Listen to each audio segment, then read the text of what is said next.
चलते चलते तो मेरे पैर में दर्द होने लगा, ऊपर से गर्मी भी लग रही है।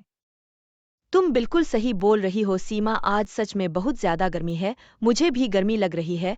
इस गर्मी ने तो सबका बुरा हाल कर रखा है। बस थोड़ी देर की और परेशानी है, कुछ ही देर में हमारा घर आ जाएगा। तुम दोनों थोड़ी देर और झेल लो इस गर्मी को। सीमा अपनी सहेलियों के साथ अपने कॉलेज से पैदल चलकर आ रही थी। गर्मी की वजह से सबका बुरा हाल हो गया था। कुछ देर बाद सीमा का घर जाता है। सीमा घर के अंदर जाती है तो उसे देखकर उसकी भाभी बोलती है। अरे अरे, क्या हुआ सीमा, इस तरह से अपनी सांस क्यों फुला रही हो तुम? सांस तो फूलेगी ही भाभी, मैं कॉलेज से पैदल चलकर जो आ रही हूँ।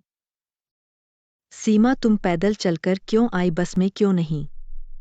भाभी मेरी बस छूट गई थी, मुझे बस स्टैंड तक पहुँचने में लेट हो गया था ना, इसलिए। अच्छा तो ये बात है। सीमा तुम बैठो, मैं तुम्हारे लिए पानी लेकर आती हूँ। सीमा अपनी ननद को पानी ले जाकर दे देती है। ये लो सीमा, पानी पियो, तुम्हें थोड़ा आराम मिलेगा पानी पीकर। सीमा जैसे ही पानी को पीती है वैसे ही उसे उगल देती है। भाभी आप मुझे इतनी गर्मी में इतना गर्म पानी क्यों दे रही हो? आपने मटके में पानी नहीं रखा क्या? वो क्या है ना, जब मैं पानी भरकर ला रही थी तब मेरा पैर फिसल गया था और मैं गिर गई थी, साथ में मेरे मटका भी गिरकर टूट गया।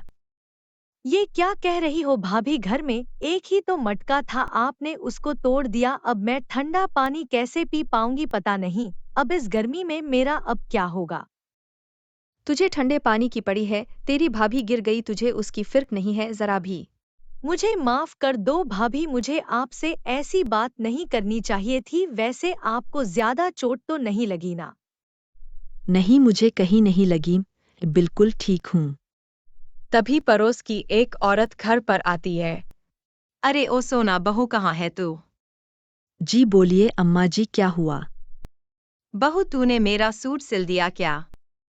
हाँ हाँ, बस मैं वही करने जा रही हूँ, आप बैठो, बस 2 मिनट में आपको सूट तैयार करके देती हूँ। अच्छा ठीक है बेटी, जरा जल्दी करके दे दे मुझे। सोना फटाफट जो बची कुची सिलाई होती है उसे करने मशीन पर बैठ जाती है। ये लीजिए अम्मा जी आपका सूट। अच्छा हुआ तूने समय पर इसको सिलकर दे दिया, वरना मुझे तो लगा था आज मैं इसे पहन ही नहीं पाऊंगी। ये लो बेटा तुम्हारे पैसे। कमला पैसे देकर वहां से चली जाती है। आज तो भाभी आपको पैसे मिले हैं, आज तो खाने में अच्छा बनाओगी ना? नहीं सीमा, आज भी वही दाल चावल ही बनेगा। लेकिन क्यों भाभी, अब तो आपके पास पैसे भी है। क्योंकि तुम्हारे भैया ने तुम्हारे लिए रिश्ता ढूंढना शुरू कर दिया है, तो पैसे की जरूरत तो पड़ेगी ना तुम्हारी शादी के लिए, इसलिए आज से फिजूल खर्च बंद।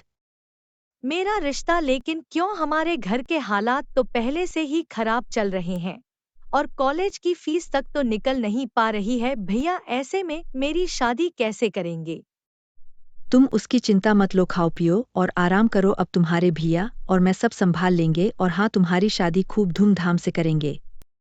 सोना ने अपनी नंद को यह सब तो बोल दिया था, लेकिन घर के हालात और पहले से खराब ही होते जा रहे थे और ऐसे ही गर्मी में सोना और कमलेश को रिश्ता ढूंढना था। बहुत मुश्किल से सीमा के लिए एक अच्छा रिश्ता मिला है। लड़का मेहनती भी है और परिवार भी काफी अच्छा है। कल उन्हें घर पर बात करने के लिए बुला लेता हूँ। आपको जैसा ठीक लगे, जब लड़का अच्छा है और परिवार वाले भी, तो हमें देरी नहीं करनी चाहिए, आप उन्हें कल ही बुला लीजिए घर पर। सोना ऐसा कहने के बाद सिलाई मशीन पर बैठ जाती है और सारा समय सिलाई मशीन में बैठकर सिलाई करने के बाद घर का सारा काम भी करती है और फिर खाना भी बनाती है। अगले दिन लड़के वाले सीमा को देखने उसके घर पर आ जाते हैं। ये है मेरा बेटा, ये इंजीनियर है।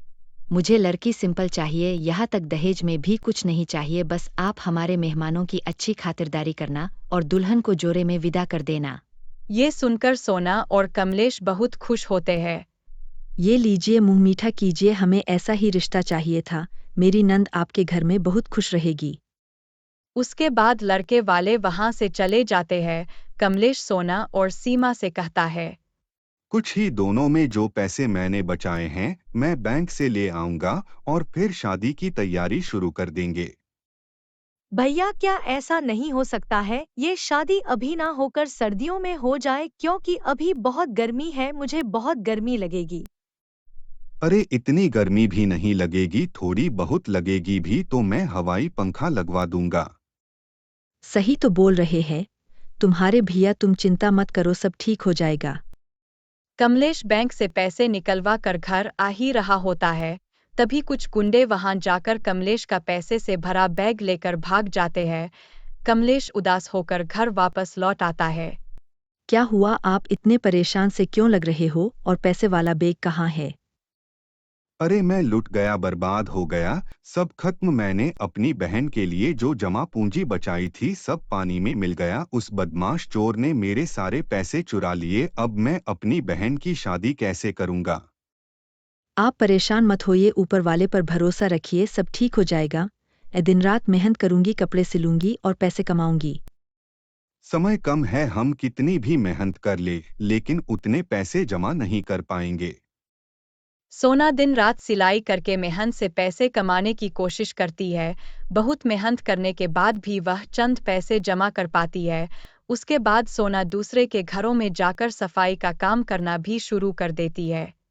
मैम साहब, मैं आपके घर से थोड़ी बर्फ लेकर जा रही हूँ, घर में बहुत गर्मी है, थोड़ा बर्फ का ठंडा पानी पीकर सुकून मिल जाएगा। ये भी कोई पूछने वाली बात है? तुम बिल्कुल ले जा सकती हो, तुम मुझसे बिना पूछे ले जा सकती हो। सोना अपनी मालकिन के घर से थोड़ी सी बर्फ लेकर घर जा ही रही थी, तभी रास्ते में उसे एक साधु बाबा रास्ते पर गिरे हुए मिलते हैं। हे भगवान, यह साधु बाबा बेचारे किस तरह से प्यास में तड़प रहे हैं और रास्ते में ऐसे बेहोश पड़े हुए हैं। मुझे कोई पानी दे दो, बहुत प्यास लगी है। सोना ने जिस थैली में बर्फ रखा हुआ था उस थैली का बर्फ पिघलकर पानी में बदल गया था। सोना उसी पानी को साधु बाबा को पिला देती है। तुम्हारा बहुत बहुत शुक्रिया बेटी, अगर तुम आज मुझे समय पर पानी न पिलाती तो मेरी जान भी जा सकती थी प्यास के कारण। कोई बात नहीं बाबा जी, ये तो मेरा फर्ज था। बेटी तुम बहुत अच्छी हो, तुमने मेरी मदद की है, मैं भी तुम्हारे लिए कुछ करना चाहता हूँ। साधु बाबा तैले में से एक बर्फ का टुकड़ा निकालकर सोना को देकर बोलते हैं। बेटी ये अब कोई साधारण बर्फ नहीं है, इस बर्फ के टुकड़े से तुम जो मांगोगी तुम्हें वो सब मिलेगा। इतना बोलकर साधु बाबा वहां से गायब हो जाते हैं। सोना यह सब देखकर चौंक जाती है, उसको अपनी आंखों पर यकीन नहीं होता है। उसके बाद सोना उस बर्फ के टुकड़े को लेकर घर पर आ जाती है। मैंने जो अपनी आंखों से देखा, क्या वह सच था या सपना? और उनकी कही बातें भी मैं देखती हूँ, एक बार ट्राई करके, क्या पता बात सच हो। वैसे भी मैंने सुना है साधु बाबा झूठ नहीं बोलते हैं। सोना जैसे ही बर्फ के टुकड़े को बोलती है उसे बर्फ का लहंगा देने को, वैसे ही बर्फ का लहंगा उसके सामने आ जाता है। अरे यह तो सच में आ गया लग रहा है, भगवान ने हमारी मदद करने के लिए उस साधु बाबा को मेरे पास भेजा होगा। सोना की ननंद सीमा भी बर्फ के लहंगे को देखकर बहुत खुश होती है। उसके बाद सोना और कमलेश मिलकर सीमा की शादी खूब धूमधाम से करवा देते हैं।